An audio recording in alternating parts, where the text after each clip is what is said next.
Bueno, bienvenidos a Bishop Talks. Estábamos por ahí tratando de llegar a la plataforma. Pero es importante que entendamos, y lo repito constantemente, la razón por la cual hacemos esto es porque esta era una manera rabínica de enseñar la palabra. Los discípulos le preguntaban a Jesús y Jesús siempre le contestaba, y era una manera de tratar 5 o 6 temas al mismo tiempo. Yo quiero que cierres tus ojos un momentito y vamos a orar y vamos a pedir que el Espíritu Santo de Dios, que es el Maestro de Maestros, nos guíe para contestar toda pregunta con la sabiduría de la palabra de Dios. Padre, en el nombre de Jesús, nos abandonamos a la guianza de tu Espíritu Santo y pedimos, Señor, que tú nos ilumines para poder contestar toda pregunta, borrando toda duda, incrementando la fe de un pueblo que está hambriento de ver cosas maravillosas de parte de ti. En el poderoso nombre de Jesús, el que lo crea diga amén. Antes de que se sienten, yo quiero que así de pie le demos una bienvenida al estilo Segadores, al apóstol Alan Guerrero y al profeta Pedro García. Denle un fuerte aplauso a ellos. 2 grandes hombres de Dios. Al ratito le digo que suban a contestar también las preguntas. Pero gracias por estar aquí y gracias a ustedes también. Pueden sentarse y Bueno, empezamos motivando a la audiencia virtual a que empiece a enviarnos sus preguntas, porque sus preguntas, una bienvenida. Bueno, bienvenida al Pastor Chepe. Pastor Chepe. Sus preguntas harán el contenido de hoy. Vamos a hacer que nuestro Bishop, vamos a ponerlo a sudar en el día de hoy. ¿Qué les parece si arrancamos con la primera pregunta, Bishop? La primera viene de YouTube y es de Areli Villa. Dice: Bishop, tengo una pregunta. ¿Cómo puedo hacer? Mi hijo tiene 19 años y hay una mujer de 30 años que me lo está sonsacando. Mi hijo tiene 19 años y hay una mujer de 30 años que me lo está sonsacando. No sé si es la iglesia, Bishop. Eso no es una mujer, eso es un vampiro.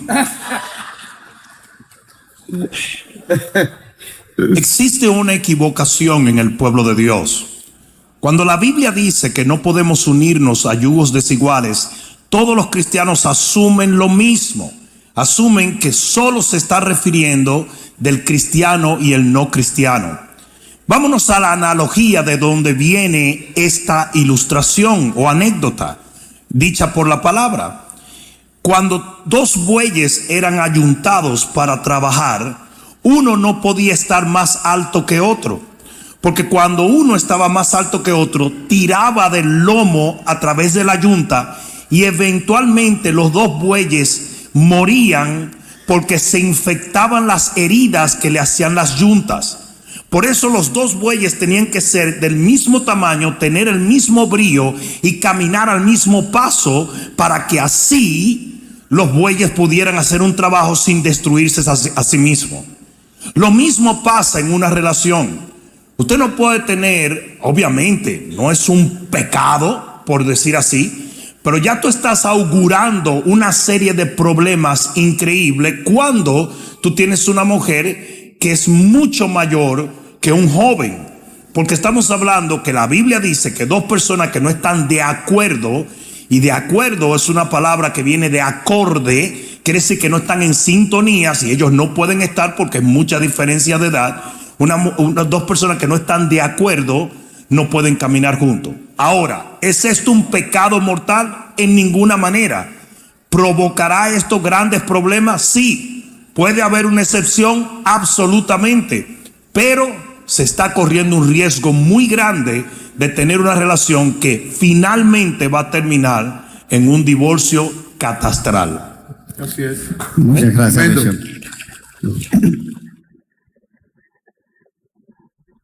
Tenemos al hermano César Troncoso por ahí, Bishop, en el público. Buenas noches, Bishop. Sí. Buenas noches, Yo César. tengo una pregunta anónima.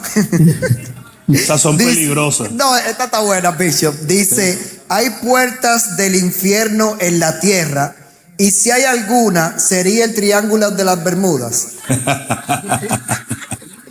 Gracias, Bishop. Fíjate, ese asunto de puertas es más un asunto de tabúes y tradiciones ocultistas, ¿ok? La Biblia no habla exactamente de cosas como estas, como portales del infierno, portales de otra dimensión. El mundo espiritual es un mundo paralelo al mundo en que vivimos.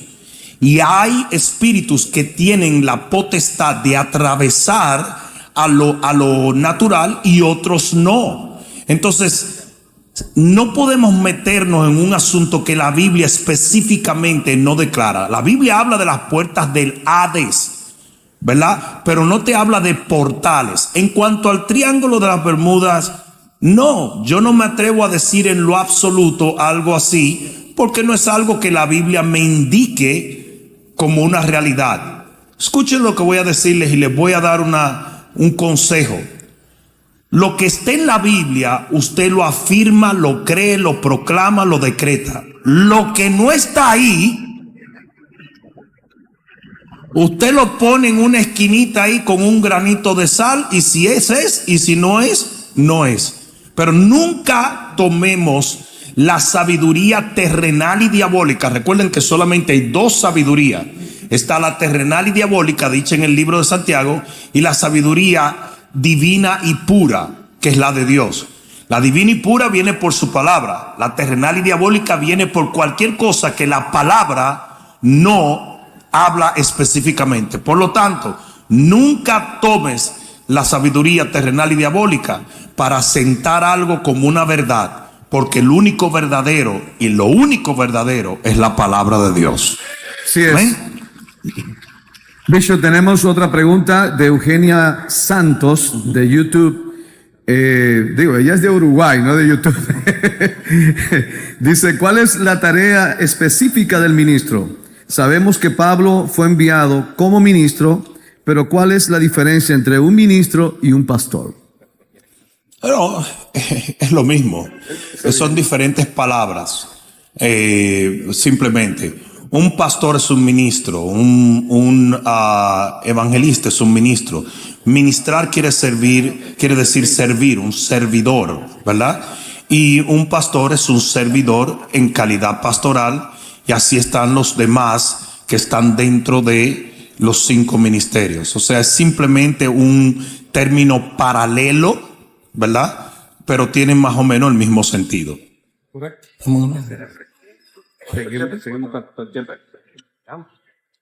Muy bien. Check, check. Dios los bendiga, amada iglesia. Perdonen que vine tarde, pero aquí trabajamos tan duro que seguían el discipulado, yo allá con todos los líderes. Ya veo. Y estábamos dándole duro. O sea, ya a esta hora el pastor Chepe se ha cambiado el kepi 4 veces, porque ha hecho 4 cosas diferentes en el día entero. Yo te dejé a las 10 de la mañana aquí, todavía sigues por acá. Bishop, aquí me manda una pregunta. Mejía L se llama. Bishop, yo he estado padeciendo de ansiedad. Reconozco que me alejé de Dios. En este caso, ¿es enfermedad o opresión satánica? Chanananan. Puede ser. Bien puede ser, o una opresión del enemigo. Ahora bien, tú estás entrando en la primera fase de lo que es ser sanado por el poder de Dios, que es reconocer tu error. Ahora te hace falta avanzar a buscar al único que te puede hacer libre de cualquier cosa, sea culpabilidad, condenación, o sea opresión demoníaca o obsesión demoníaca, cualquiera que fuere la aflicción que vino a causa de tu distanciamiento con Dios, el Señor la puede sanar. Amén. Buenísimo. Tú puedes ser libre en un abrir y cerrar de ojos. Es más, Padre, en el nombre de Jesús, yo reprendo este espíritu de ansiedad. Yo reprendo este espíritu de temor y te pido, Señor, que toques a este hombre y lo traigas una vez más a tu redil en el nombre poderoso de Jesús, y con la autoridad que tú me confieres como tu siervo. Yo ahora decreto mediante la fe que este hombre es libre para volver a servirte, adorarte, amarte y a seguirte en el poderoso nombre de Jesús. Nunca más volverá ese espíritu a molestarte en el nombre de Jesús. Amén. Amén. Amén y amén. Amén. Vamos avanzando ahí. Amén. Jaime Macías está en el público, en la audiencia. Acá ¿Tiene una atrás. pregunta? Leandro, ponte en pie. Yo tengo aquí a Leandro conmigo. Él está en clase de liderazgo. Aquí al fondo, Bishop. Hay varios fondos, ¿sabes? Ya te vi. Ya sé que por el color es difícil Sí. encontrarme, pero aquí estoy. Lo que pasa es el colorcito de Jaime, que es de los míos. Bueno, él tiene una pregunta, y es que él quiere tomar una decisión en Dios. Él quiere casarse, pero él no sabe realmente cómo es el procedimiento para hacerlo de acuerdo al modelo de Dios y cómo Dios puede aprobar eso, porque él no tiene la menor idea y quiere saber cómo debe hacerse. Eso es demasiado simple. En realidad la Biblia no habla de ningún proceso. Nosotros como cristianos sí tenemos ciertos procesos con el fin de ayudar y cooperar a que esa decisión tan importante que una persona está haciendo sea la mejor decisión, sea una decisión hecha de acuerdo a las normas de la palabra. Por ejemplo, nosotros en este ministerio ofrecemos lo que es consejería prematrimonial. Queremos ver cómo se adaptan los dos, queremos ver que esta decisión está hecha de acuerdo a la palabra de Dios, para nosotros entonces poder bendecir lo que Dios va a bendecir. Una de las razones por la cual a veces los ministerios son reacios a casar una persona es porque hay ciertas cosas allí que no cuadran. Vamos a poner, esto es un simple ejemplo, ¿verdad? Una relación que brota de un adulterio. Ya eso es algo que verdaderamente hay que tomarlo muy en serio, porque ya hay un pecado envuelto. Estoy dando solamente un ejemplo. Entonces nosotros los pastores hacemos ciertas determinaciones y damos consejería prematrimonial para asegurarnos que el día que nosotros bendigamos esa unión, entonces ese día Dios también está bendiciendo esa unión. Porque de nada sirve que nosotros hagamos una ceremonia religiosa matrimonial y que esa pareja no salga bendecida por el único que bendice, que es Dios. Amén. Y la Biblia dice que si Él es nuestro alfa, Él es nuestro omega. Hay que comenzar bien para terminar bien. Amén. Perfecto. Bishop, la próxima pregunta viene desde Panamá. Saludamos a Panamá, los panameños que están aquí en la iglesia en el día de hoy. Eso. Hay muchos panameños aquí en el día de hoy. Bueno, Bishop, la pregunta es de Corinela. Ella pregunta: ¿está bien que un pastor o un ministro busque ayuda psicológica en un caso familiar? Bueno, sí, hay problemas que son espirituales, hay problemas que son psicológicos. Es tan sencillo como eso. Hay dinámicas y destrezas que los psicólogos tienen que pueden cooperar a la restauración de una persona. Vamos a poner un ejemplo. El Gadareno fue un hombre que estuvo endemoniado por mucho tiempo. El hombre estuvo alejado de su familia, sus hijos crecieron sin él. Literalmente el hombre ni siquiera sabía cómo llevar un trabajo ya, porque fueron tantos los años que pasó endemoniado gritando en los cementerios. De repente viene Jesús, lo liberta. El hombre es libre, ya no hay demonios, los demonios se fueron, gloria a Dios. Pero ahora el hombre vuelve a una casa donde se encuentra con una mujer que ya no lo aprecia como lo apreciaba antes, donde se encuentra con hijos que le guardan rencor porque no entienden que papá perdió la cabeza. Lo que entienden es que mi papá no estuvo aquí en los momentos más difíciles de mi crecimiento. Entonces, ese tipo de dinámica, no veo el por qué un psicólogo, un terapeuta, un coach no pueda ayudar. En ese tipo de dinámica es donde las destrezas de esta gente son herramientas muy positivas. Eso también lo puede hacer un pastor o puede hacer un líder. gente que tenga el carácter y el conocimiento para manejar ciertas dinámicas que van a ser necesarias en una situación como esta. Amén. O sea que, en mi opinión, absolutamente los psicólogos son personas con ciertas habilidades que nosotros como cristianos podemos usar si así la necesitamos. Que se entienda esto, porque es muy importante. Psicólogo cristiano. No vaya a meter un hijo de la chancla como eso, que le van a decir a un muchacho que lo que él está pensando está bien, que si él piensa que él es un gato, es un gato. No. Hoy hay muchos locos. Entonces usted busca psicólogos que son cristianos, gente que tienen su espíritu limpio y por ende su práctica también lo será. Amén. Déselo Muchas fuerte, gracias. Señor. Bishop, tenemos otra pregunta. El hermano Esteban Domínguez Becerra desde Veracruz, México. Bueno, los mexicanos, denle un aplauso al Señor. Bendecimos Eso. esta maravillosa nación. Dice, yo me uní al reto 21 y espiritualmente me he sentido bien, pero físicamente cansado y a veces un poco estresado. ¿Usted qué me aconseja en este caso?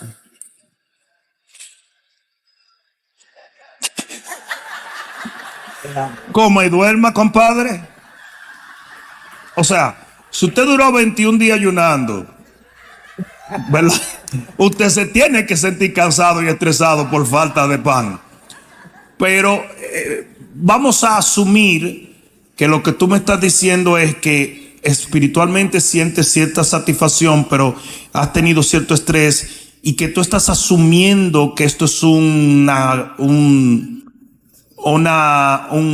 ¿cómo se dice? Un efecto secundario de un largo ayuno.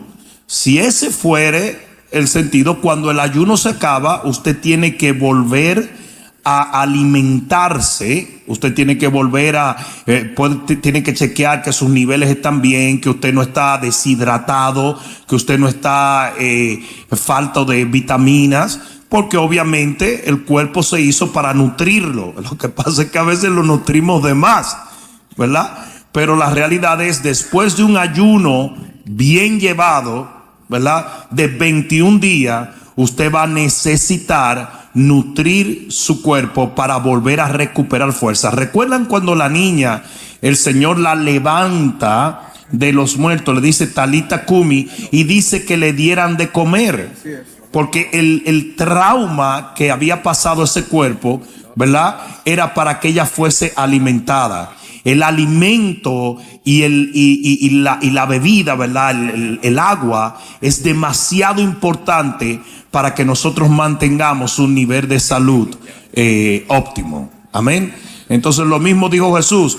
La gente estuvo 3 días escuchándolo predicar, pero Jesús dijo, aunque estén llenos en su espíritu, yo no los puedo enviar a la casa porque no han comido en 3 días y se van a desmayar en el camino. Entonces, pero no estaban comiendo palabras. Sí, pero espérate, la palabra nutre el espíritu, amén, pero no nutre el cuerpo. Amén. No sé si me están entendiendo. Entonces usted tiene que balancear. Después de un ayuno de 21 días, hay una probabilidad que estás un poco descompensado, ¿verdad? Y necesitas alimentarte y necesitas asegurarte que no estás deshidratado. Muy bien. ¿Cuántos estamos aprendiendo en Bishop Talks? Estamos felices, ¿por qué? Porque hay mucha gente que está conectada a redes sociales y este aplauso desde acá, desde el sur de la Florida, es para todos ustedes.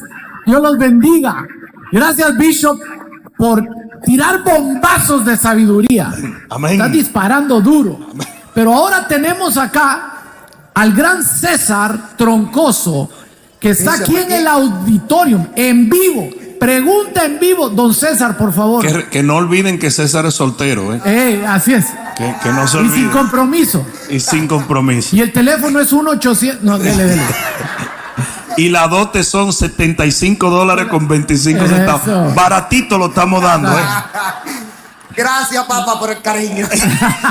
Tengo aquí a Vladimir Sala conmigo, tiene 6 meses aquí en la iglesia.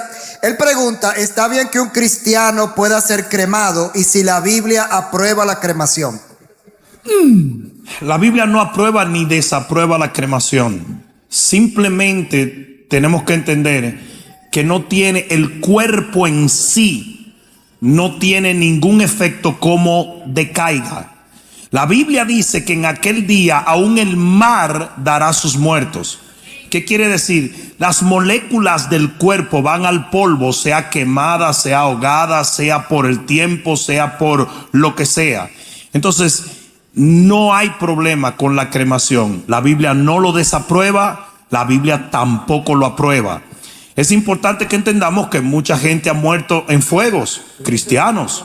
Gente ha muerto en fuego. Eso no afecta su alma o su espíritu. En el instante en que una persona muere, ese cuerpo está destinado a volver al polvo porque del polvo vino. Sea que vaya quemado, sea que vaya por agua, sea como quiera que vaya, va a decaer. Y el día en que suene la trompeta, eso va a ser un acto tan poderoso cuando las moléculas de un cuerpo específico se unan de golpe. Por eso es que los muertos en Cristo resucitan primero y luego nosotros los que estamos aquí, que solamente tenemos un paso, ellos tienen 2 pasos. Solo los que tenemos un paso, entonces nosotros seremos transformados e iremos a estar siempre con el Señor. Pero el cuerpo no tiene nada que ver con el destino del alma y del espíritu en el momento de la muerte. Muy bien. Bishop, producción, me pasa una pregunta roja, pregunta caliente. La discutí aquí con el panel para ver si la hacíamos. Dice así Edgar Esteban Rosey Herrera. Bishop, lo conocen. Bishop Rudy Gracia, disculpe, pero ¿qué opina del exorcismo y de las almas en pena? Porque en la plaza donde yo trabajo aparece una niña y quisiera saber cómo se ora para que la niña ya no aparezca. Chanananan. Ok, no es una niña. Si aparece algo, no es una niña. Los espíritus demoníacos se visten de diferentes aspectos para poder manifestarse. Las personas, no existe tal cosa como un fantasma, eso no existe. La Biblia habla bien específicamente de eso. Existen espíritus familiares que se disfrazan con ciertos aspectos familiares. Cuando la Biblia dice que Satanás se disfraza de ángel de luz, es porque los espíritus demoníacos tienen la potestad de disfrazarse. ¿Estamos claros? Entonces, importante, no es una niña lo que se manifiesta. Si se manifiesta algo, es probablemente un espíritu demoníaco. Exorcismo no existe en la Biblia, ¿verdad? Existe el echar fuera demonios. Y esto solamente puede ser practicado por un hijo de Dios, nacido de nuevo, con su nombre escrito en el libro de la vida, lleno del Espíritu Santo. Porque el que se pone a inventar, ¿verdad? Dice la Biblia en el libro de los Hechos que habían unos tipos que le encantó el show de la autoridad contra los demonios y los tipos comenzaron a ser exorcistas ambulantes. Ese es uno de los únicos lugares donde se menciona esa palabra, porque esa palabra no tiene que ver con lo que es expulsar demonios. Entonces fíjate, ellos comenzaron a exorcizar espíritu y dice que vino y dijeron: te echamos fuera en nombre de Jesús, el que predica Pablo. Y mira lo que dijo el espíritu. Dijo: a Pablo yo lo conozco y a Jesús también, pero a usted le voy a dar una pela que van a salir desnudos de aquí. Y dice que le entró a palo a los tipos, los acabó, como diría, por abusadorcitos que eran. Entonces, no podemos tratar de hacer lo que no se nos autoriza a hacer. Ahora, muy bien, cuando usted es un cristiano, nacido de nuevo, con su nombre escrito en el libro de la vida y lleno del Espíritu Santo, porque hay que estar lleno del Espíritu Santo. Porque la Biblia dice, en mi nombre echarán fuera demonios. Estamos hablando de si tú puedes. Dice la Biblia que solo por el dedo de Dios o el Espíritu de Dios se echan fuera los demonios. Entonces, para usted ser lleno del Espíritu de Dios, usted tiene que ser un odres nuevo, porque el vino nuevo se echa en un odres nuevo. Entonces, ¿qué pasa? Usted no puede, si usted no ha nacido de nuevo, usted no tiene el Espíritu. Si usted no tiene el Espíritu de Dios, usted no puede echar fuera demonios. Así es. Ahora, si usted llena todos esos requisitos, usted dele para allá que usted va a tener un festival ahí. Y sea el que sea el demonio que sea, se tiene que someter a la autoridad del nombre que es sobre todo nombre, el nombre de Jesús. Si en vez de ser los hijos de Ezeba, los que hubiéramos ido uno de nosotros, ellos no pueden decir, a Pablo conozco, hubieran tenido que decir, conozco a Jesús, conozco a Pablo y te conozco a ti, por eso me voy, see you later. Amén. Entonces, ahí está la clave. Amén. Muchas gracias, Tremendo. Bishop. Preguntas que están desatando sabiduría. Bueno, esta pregunta llegó del internet, ¿verdad? La que acabamos de hacer. Ahora vamos al auditorio. ¿Qué te parece? Vamos a ver cuáles preguntas desatan más sabiduría. Si las del auditorio o las virtuales. Jaime, adelante con la próxima pregunta. Bueno, aquí yo estoy con uno de nuestros líderes muy amado, don Víctor Marimón, que tiene una pregunta para ti, Bishop. Víctor. Muy buenas noches, Bishop. Un honor poder participar de este segmento de preguntas. Amén. Mi pregunta es basada en uno de los milagros de Jesús. Y sin restarle a resucitar a la resurrección de Lázaro y a todos los muertos que levantó Jesús, hay uno que a mí me llama mucho la atención y quisiera aludir a su sabiduría y discernimiento divino como pastor de esta iglesia, para que usted ensanche nuestro entendimiento. Y es el milagro del ciego de nacimiento.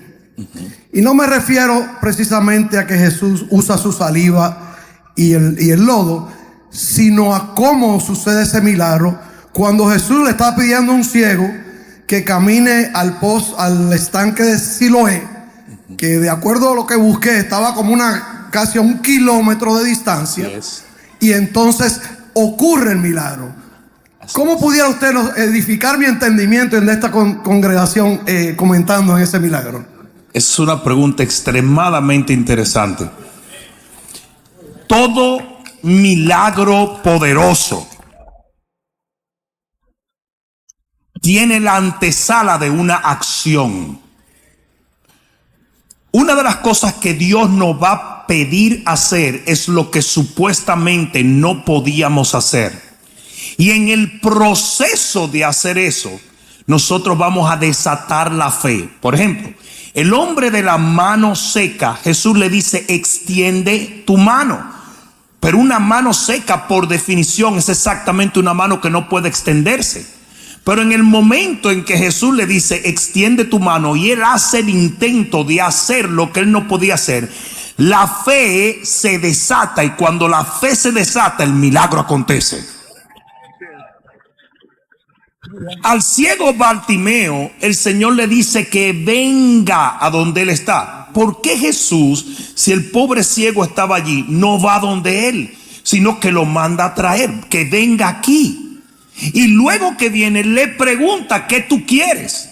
Pero es que todo esto que él estaba haciendo era para provocar una reacción de fe, porque todo milagro poderoso lo antecede una acción, un verbo, algo que se dice, algo que se hace. En el caso del estanque de Siloé, estás correcto, el estanque estaba distante, y el Señor, y ya esto yo lo había hablado, la razón por la cual él escupe al suelo y le pone lodo es porque estaba creando ojos. Recuerden, ese mismo Jesús fue el que creó a Adán del barro. Pues como este hombre era ciego de nacimiento, no tenía los ojos. Pues Jesús escupe, le crea 2 ojos y se lo pega en la cara. Eso fue lo que pasó ahí. Y luego le dice, ahora ve y lávate. Eso era algo, todavía él no estaba viendo, pero él estaba desatando la fe del hombre Cuando el hombre comenzara a caminar y comenzara a decir, si él me dijo que me lavara es porque yo voy a ver. Si él me dijo que me lavara, mis ojos van a ver. Y así mismo recuperó. Entonces el principio es que los milagros más poderosos demandan una acción preliminar de nosotros, los que debemos recibir el milagro. Ese es el principio que nos muestra allí esa escritura. Amén. Y gracias, Víctor. Muy buena pregunta. Muy buena. Muy bien, Bishop. La próxima pregunta llega a través de Facebook y voy a reservarme el nombre porque la pregunta es... Está dura. Sí, un poquito fuerte. Dice, mi esposo cayó en adulterio, somos casados y bautizados. ¿Qué debo hacer? Me ha afectado mucho ya que por esta situación mi hija menor intentó contra su vida. Wow. Obviamente en foros como estos nosotros desconocemos mucho de los factores alrededor de ciertas cosas. No obstante, la Biblia es muy simple en cuanto a las dos vertientes que tú puedes tomar en una situación como esta. O tú lo perdonas y buscas cómo ese matrimonio puede ser restaurado, o simplemente tú optas por romper con el pacto que él rompió primero. No sé si me están entendiendo. El que violó el pacto, el que adultera, viola el pacto. Y él rompió su pacto para contigo. Now, ese pacto puede ser restaurado o ese pacto puede ser considerado anulado. Es una de las dos. Se puede dar carta de repudio, que es divorcio, o sencillamente se puede hacer, y en ciertos casos Dios te lo va a requerir. Dios te va a decir, no, perdónalo, que fue lo que hizo con el profeta Oseas. El Señor no le permitió no perdonar a su esposa, a Oseas, sino que le ordenó que la perdonara. Y hay veces que Dios va a tomar ciertas posturas que son muy tajantes porque va a tratar con nosotros en el proceso. Nunca se nos olvide que en toda situación matrimonial los dos tienen cierta culpa. Nunca se nos olvide. Y yo creo que de alguna manera nosotros tenemos que permitir que sea Dios el que nos dicte si nos vamos por una vertiente o nos vamos por otra. Yo creo que lo más importante para ti en este momento es pasar un tiempo de ayuno y oración hasta que Dios te dé la paz para tomar la acción indicada por el Espíritu Santo en esta situación. Perfecto. Gracias, Bishop. ¿Qué les parece si ahora volvemos al auditorio con César Troncoso? ¿Por dónde anda? Está por aquí, Bishop, cerquita. al frente de ti aquí. Yo tengo una pregunta anónima. Yo no sé por qué, que a mí me tocan todas las anónimas. Tú no me estabas viendo. Esas preguntas anónimas son peligrosas. Yo no sé por qué que siempre me la dan a mí, pero bueno, dice en el libro de Apocalipsis 2:6, dice la escritura, pero tienes esto que aborrezco las obras de los nicolaitas. ¿Quiénes son los nicolaitas? Los nicolaitas eran una secta, ¿verdad? Y ellos había un sinnúmero de doctrinas que no nos podemos ni siquiera meter en eso porque es muchísimo más profundo de lo que es. Pero vienen de un individuo que se llamaba Nicolás, era un priest, ¿cómo se dice? Un sacerdote dentro del pueblo que tenía ciertas tendencias doctrinales totalmente erróneas. Y esa fue una de las reprensiones. La reprensión no fue el que se hayan introducido las doctrinas nicolaitas, sino que nunca se reprendieron y se echaron fuera y se sanaron. Entonces, no es que no venga una persona o no venga un enemigo encubierto e introduzca doctrinas erróneas. Es que el pueblo las acepte, las adopte y la vuelva obras. Y la reprensión que hubo hacia la iglesia allí en Revelación fue exactamente eso. Que ellos adoptaron la doctrina de los nicolaitas en vez de reprenderla, exponerlas y sacarla, y la convirtieron en obra. Y ni siquiera la aborrecieron, sino que totalmente la aceptaron como parte de su práctica cristiana. Y así hay muchas doctrinas que entran encubiertas. Le voy a poner un ejemplo, la famosa doctrina de la bisexualidad hoy en día. Hay muchísimas iglesias que ya no reprende, no aborrece, no condena este tipo de cosas. Ni siquiera se predica en contra de esto. Y poco a poco, primero no la reprendemos, después no la atacamos y después la aceptamos. Y nunca podemos olvidarnos que esto ofende gravemente al Rey de Reyes y al Señor de Señores. Nosotros tenemos que confrontar lo que Dios confronta y aborrecer lo que Dios aborrece. Así sea que el mundo lo aplauda, el mundo lo acepte y el mundo lo promueva, nosotros somos el bastión de la verdad para una generación que está viviendo en tinieblas. Amén. Gracias. Muchas gracias, Bishop. Tremendo. Dice el hermano, la hermana Cristina Hurtado, bendiciones, Bishop. El ladrón que fue crucificado junto a Jesús, ¿fue salvo por fe, por misericordia o por arrepentimiento? Por las tres. Por las tres. Pero mayormente por la fe. Él creyó en Jesús. Y la verdad es que en la dispensación de la redención, eso es todo. Ahora, él cree, se arrepiente y lo confiesa con su boca. Fue el mismo proceso por el cual pasamos los que estamos hoy con nuestro nombre escrito en el libro de la vida. El mismo proceso. Y ese sí que era un ladrón bueno, porque se robó la salvación al último instante. Se la robó. Imagínense la mamá de él que estaba abajo, dijo: yo sabía que ese se iba a ir para el mismo infierno. Ese muchacho, surprise, cuando llega al cielo y el tipo, ¡mamá! Y ella dice: ¿qué tú haces aquí? Me robé la salvación. Pero es la verdad. La realidad es que quien preguntó esto lo hizo con mucha inteligencia, porque son los pasos para una verdadera conversión. Y ese hombre atravesó por esos pasos y experimentó una auténtica conversión y recibió una auténtica redención. Y Jesús lo afirma: hoy vas a estar conmigo. O sea que ese sí que tenemos toda certeza de que lo vamos a encontrar un día por allá. Amén. Muy bien. Bishop, pregunté si podía preguntar esto, porque como soy nuevo acá, digo, no vaya a ser que ya no me inviten.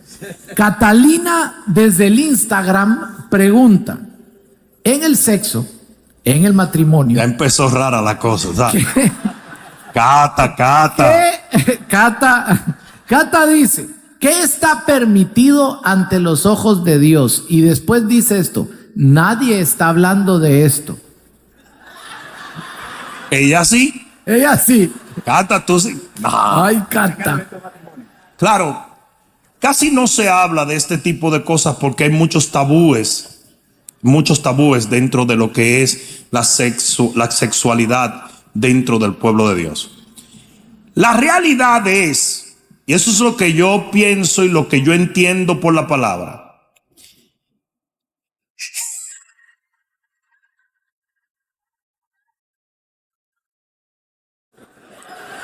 cuando usted está casado, si usted quiere reguindarse del abanico y tirarse a la cama, nada más tenga cuidado que no se vaya a fracturar algo. Pero la Biblia dice claramente que todo lecho en matrimonio es honroso ante los ojos de Dios. Nosotros tenemos que entender, oye, ni una mujer dijo amén, pero los hombres dijeron. Un hombre pasó a dejar una ofrenda aquí ahora. Claro. Usted no está solo en ese asunto. Entonces usted tiene que entender que dos seres humanos tienen diferentes niveles de conciencia. Y usted no puede forzar o imponer, o no debe más bien tratar de imponer cosas que no van a ser del agrado de ambos. Número uno. Número dos, cuidadito con la perversión de la pornografía. porque ahí ya entonces sí estamos en otra cosa. Hay ciertas parejas cristianas que lamentablemente vienen de un mundo extremadamente promiscuo y lleno de pornografía, que están tratando de hacer de su matrimonio un matrimonio que lo que parece a Circo de Soleil. Entonces, eso tampoco es saludable. Todo lo que sea balanceado, todo lo que hable. Hay una gran diferencia, y esto sí lo voy a decir, entre el sexo y el amor. En este sentido, hay hombres que quieren tener sexo. Hay hombres que quieren hacerle el amor a su esposa. Entonces usted tiene que mantener un balance, porque recuerde que existen varias palabras para el amor. Y usted tiene que encerrar en su relación matrimonial las tres. Está el amor ágape, que es el amor limpio y puro de Dios. Está el amor fileo, que es el amor de hermandad y de amistad. Y está el amor eros, que es el amor sexual. Ahora que se le iluminó la cara a todo, ¿no entiende? Entonces usted no puede simplemente practicar ese tipo de amor, porque eventualmente su esposa, que es un ser mucho más emocional, va a comenzar a quebrarse por dentro y va a pensar que ella es un objeto. Claro. Si el hombre piensa que es un objeto, es pájaro, pero ya eso es otra cosa. Yo no voy a hablar de eso. Sí, porque hay muchos hombres sensibles. No me uses, no me uses. I don't know about that. But, ¿me entendieron? Tiene que haber un balance y la relación de amor tiene que estar completa y tiene que haber cierto decoro en las cosas que se hacen, porque si bien dije que Dios está bien y se puede parar frente a un lecho de matrimonio, también digo, recuerden que Él está parado ahí.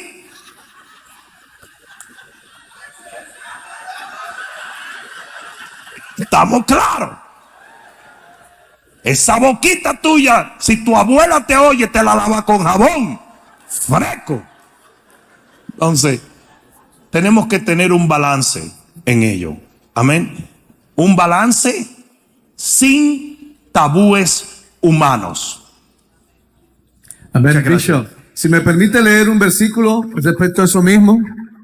En 1 de Tesalonicenses capítulo 4, versículo 4 dice, que cada uno de vosotros sepa tener su propia esposa en santidad y honor, no en pasión de concupiscencia como los gentiles que no conocen a Dios. Amén. Así es. Muchas gracias. Ha dicho el Señor.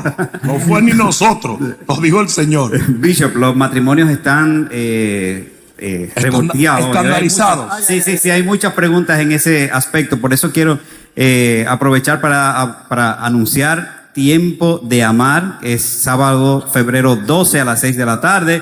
Es un evento de parejas, una cena con Iván Pirela y con Bishop Rudy Gracia. Eso. Iván es sexólogo, pastor, ¿sí? ¿Cierto? Iván es sexólogo, pero lo vamos a amarrar ese día para que le dé suave al asunto, ¿no? Bueno, dicho esto, vamos con la pregunta de Araceli, que viene desde Instagram. Dice, ¿qué tan saludable para mi matrimonio es que mi suegra viva con nosotros?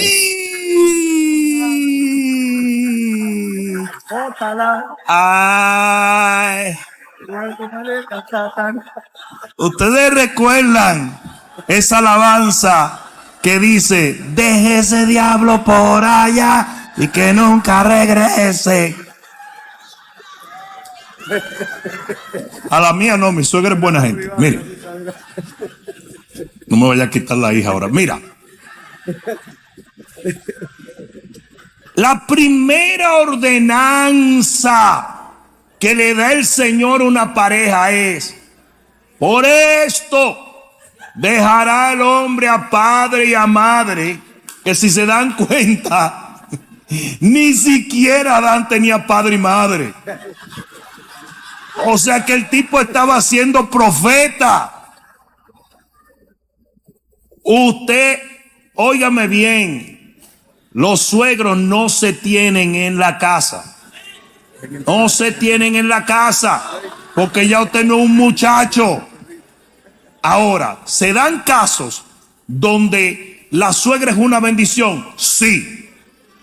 Se dan casos así, no te lo voy a negar. José Germán adora a su suegra. ¿Y quién adora a José Germán? Dime tú. O sea, que la suegra soporte a José Germán es una cosa sobrenatural. Y ella es loca con ese tipo. Entonces, el tipo, la suegra le cocina, la suegra lo mima, es María la que lo lleva así, mira, así lo llama.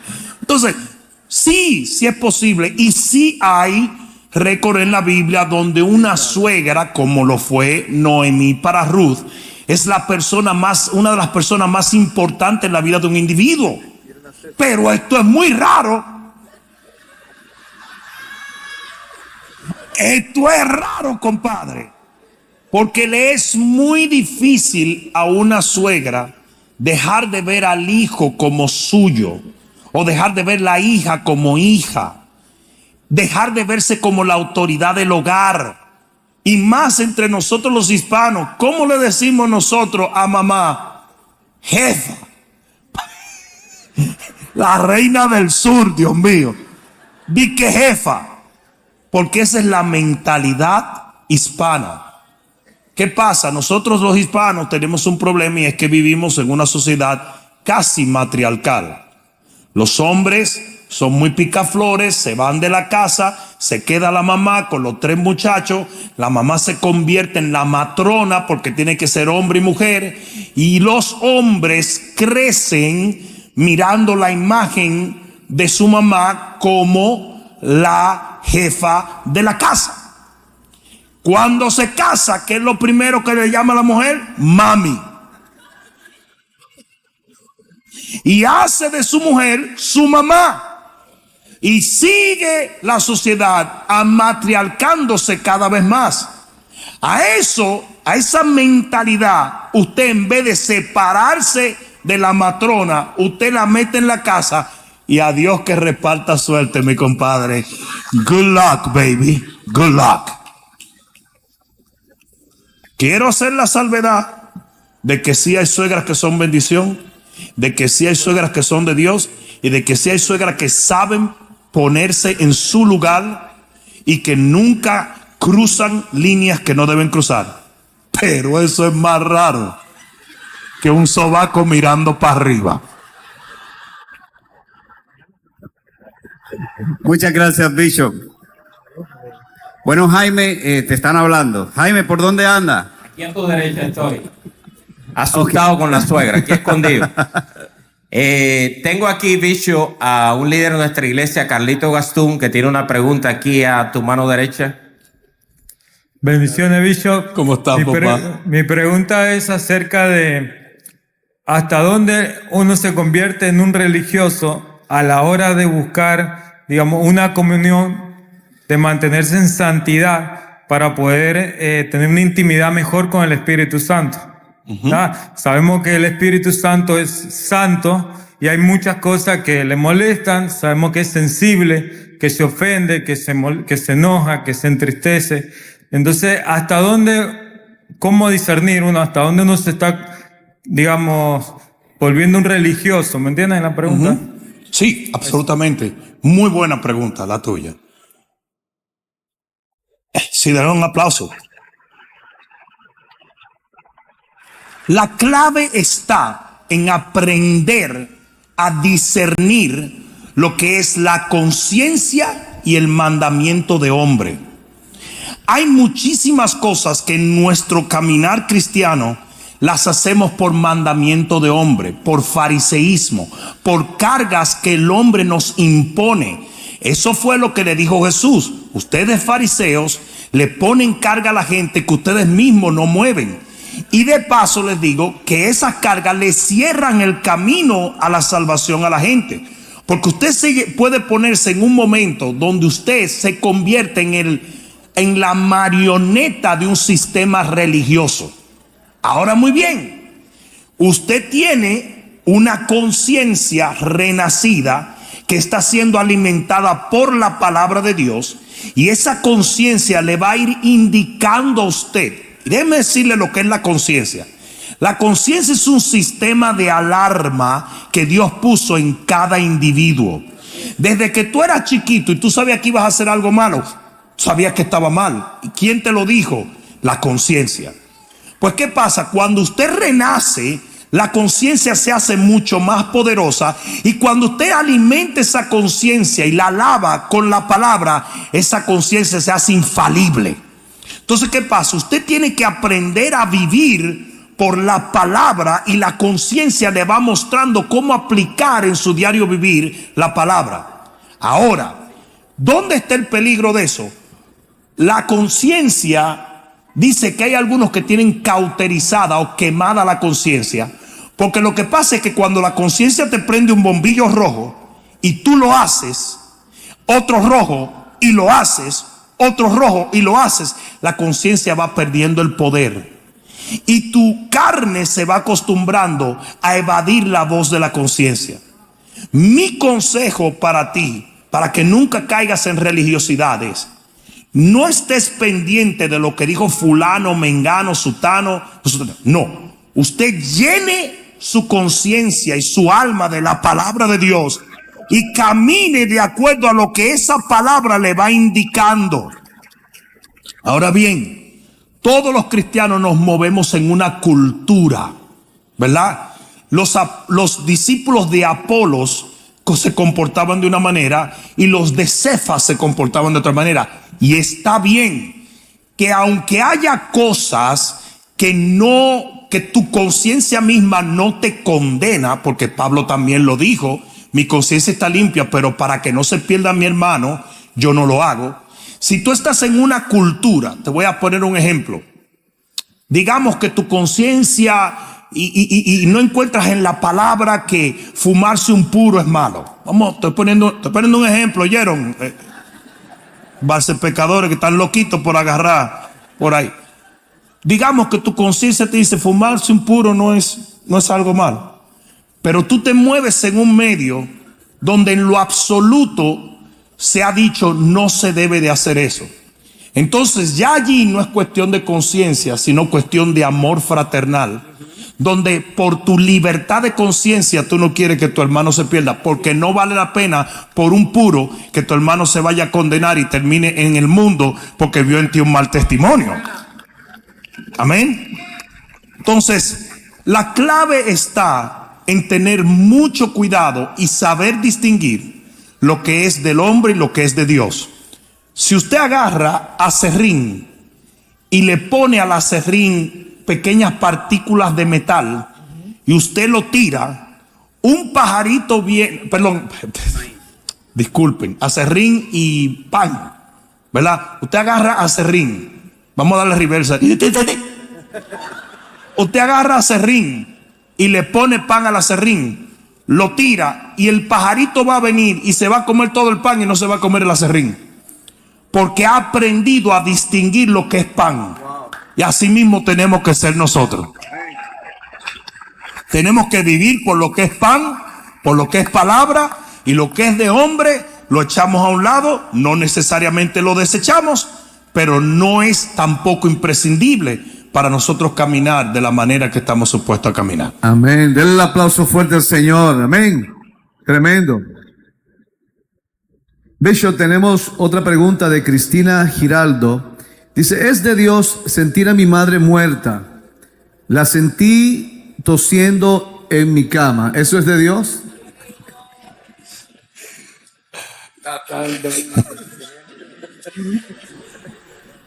No.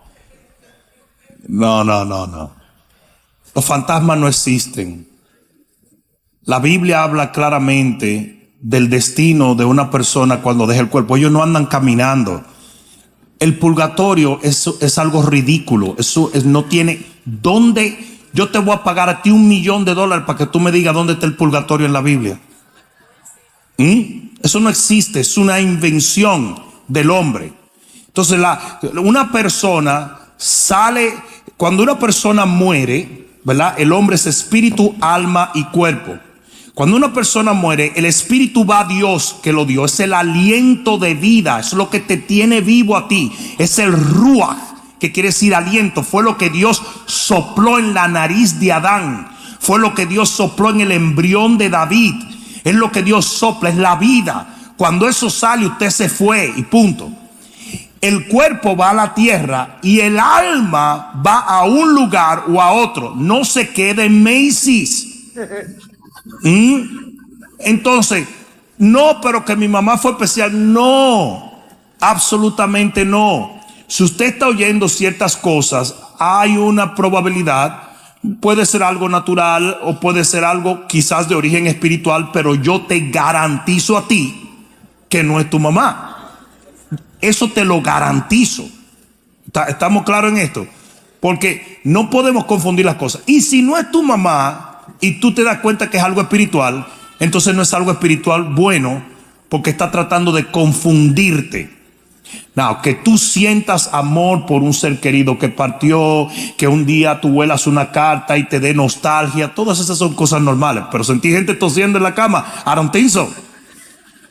You know? Eso no es de Dios. Y tienes que revisarlo. Y a mí siempre me gusta, siempre en las congregaciones hay gente que viene a hablar disparate y siempre hay gente que viene a orar y a llenarse de la palabra. Y usted tiene que buscar esa gente que están ungidos. Usted agarra a 2 personas y se lo lleva para la casa con un galón de aceite. Y usted comienza a orar y a reprender hasta que esa casa quede limpia de toda influencia demoníaca. Amén. Yo no sé si me entienden. Eso es muy importante. De vez en cuando la casa tiene que ser orada, resguardada. Miren, ¿ustedes quieren que le diga las casas más bendecidas? Las que tienen grupos de hogares en ellas. Porque dice la Biblia que cuando el arca fue llevada a casa de Obed-Edom, la bendición no se apartó de esa casa jamás. Entonces, si usted necesita movilizar y abrir un grupo en su casa, ábralo para que oren, reciba palabra. 24 horas al día en mi casa hay predicación y alabanza y adoración. 24 horas al día. En la cocina de mi casa yo tengo un iPad abierto y eso no se apaga nunca. Y va de una prédica a otra prédica, a una adoración, a un concierto de adoración. Y eso está 24 horas al día. ¿Tú crees que un demonio quiere estar ahí? Ni de juego. O sea, la casa hay que ungirla, hay que orar en ella, hay que sacar todo lo que no es de Dios, hay que leer la palabra, hay que sembrar palabra. Aleluya. ¿Cuántos dicen amén? Hijos santificados, llenos del Espíritu Santo, un ambiente, una atmósfera cargada de la presencia de Dios. Amén. Usted inunda su casa así, lo que usted va a comenzar a oír son ángeles. Usted va a comenzar a oír ángeles. ¿Alguien escuchó eso? Los otros días en el monitor de mi bebé, yo vi, cruzó un ángel. Yo dije, yo sé que tú andas por ahí, tranquilo, que esta es tu casa, paseate por donde. Pero yo sabía que era un ángel. Yo sabía. Pues le pregunto a mi señor y me dice, sí, yo lo he visto un par de veces. Pero tú sabes que es un ángel, porque tu espíritu te lo dice. Y rondea a mi niña y la guarda y es una cosa impresionante para la gloria de Dios. ¿Sabe que los monitores tienen un pip? Eso siempre pasa. 3, 4 de la mañana, no hay nadie. Pip. Y cuando me ha tocado mirar el monitor, se ve el celaje del ángel. Para la gloria de Dios. Claro que sí. Entonces, nuestras casas tienen que estar resguardadas por el poder de Dios.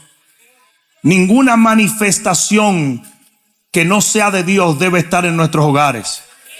Y a veces el enemigo pone en duda que nosotros vamos a tomar una acción. Por eso es que los espíritus familiares actúan de esta manera, porque tú no vas a reprender a tu mamá, porque esa no es tu mamá. ¿Entiendes? Entonces, nos llenan de tabúes y de cosas que cuando venimos a ver lo que estamos haciendo es haciendo un nido de demonios. No. Si tu mamá partió con el Señor, está con el Señor. Ella no está aquí, ¿verdad? Y debemos entender eso. Nosotros venimos de una cultura católica totalmente errónea en cuanto a los conceptos de la muerte, donde siempre hay mira, tú le preguntas a un católico exactamente qué pasa después de la muerte y no te lo sabe decir. Uno te dice una cosa, otro te dice otra, porque hay una confusión total. Por eso es que dicen, no, que vi a mi abuelo, que vi a mi papá, que vi a mi primo, que se me apareció fulano. Pero ¿qué es esto? ¿En dónde andan toda esta gente? O sea, entonces se murió la gente y andan caminando por ahí. Lo vi en Miami Beach, lo vi en South Beach. ¿Qué es eso? Hay un destino del alma cuando se desprende del cuerpo. Y ese destino se determina aquí por la redención. Amén. Vamos a ponernos de pie. ¿Les sirvió de algo todo esto? Mande un aplauso al Señor.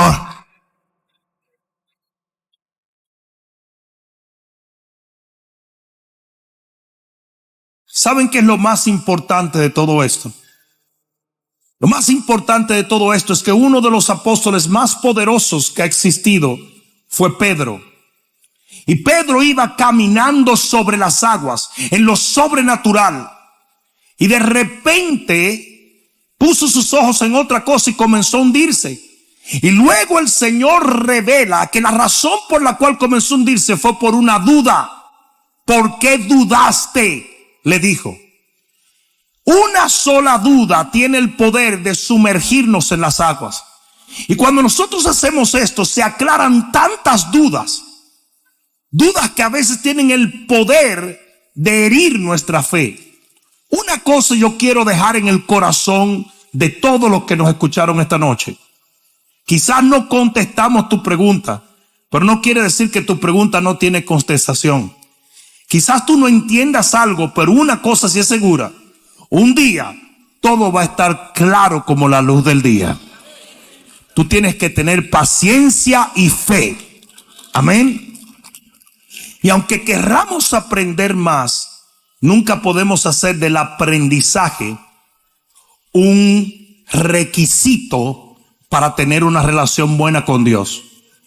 Yo llevo años, yo tengo un doctorado en teología y yo les puedo decir que hay cosas que no la entiendo.